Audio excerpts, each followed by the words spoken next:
How to sharpen loppers. Loppers are an integral part of any gardener's toolbox. Their scissor-like action quickly cuts through small branches on shrubs and trees. Like all tools, these long-handled pruning shears vary in cost according to the quality of construction and materials.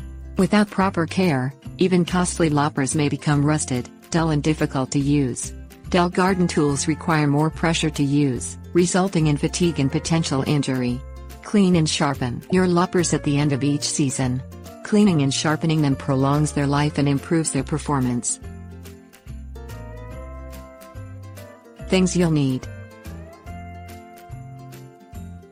eyewear, gloves, screwdriver, bench brace or clamp, steel wool, flat mill file, 8 to 10 inches long, 300 grit sandpaper, vegetable oil, clean rags. Don protective eyewear and gloves to protect yourself from flying metal and sharp edges. Loosen the bolt that secures the blades with a screwdriver. Open the blades as wide as possible. Place the loppers in the brace or clamp. While a clamp or brace isn't absolutely necessary, it frees your hands to work and secures the tool, preventing slips and potential injury. Rub the blades with steel wool to remove rust, dirt, and vegetative debris. Cleaning your tools before sharpening them protects your files and improves the final results, according to the University of Florida. Run the file along the outside edges of the blade in one long, smooth motion. Start at the tip of the blade and work toward the back of the loppers.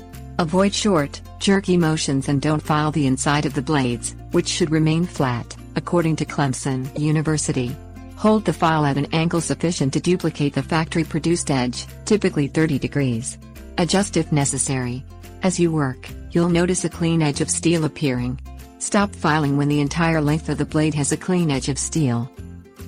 Rub sandpaper over the edges to remove any burrs in the metal left from filing. Run your hand over the blades to verify that they are smooth. Tighten the bolt that secures the blades. Rub vegetable oil onto the blades with a clean rag to protect them from rust and to lubricate them. Store loppers in a cool, dry place, such as a shed or garage. Tips. Warnings. A cooking spray works conveniently to oil the blades.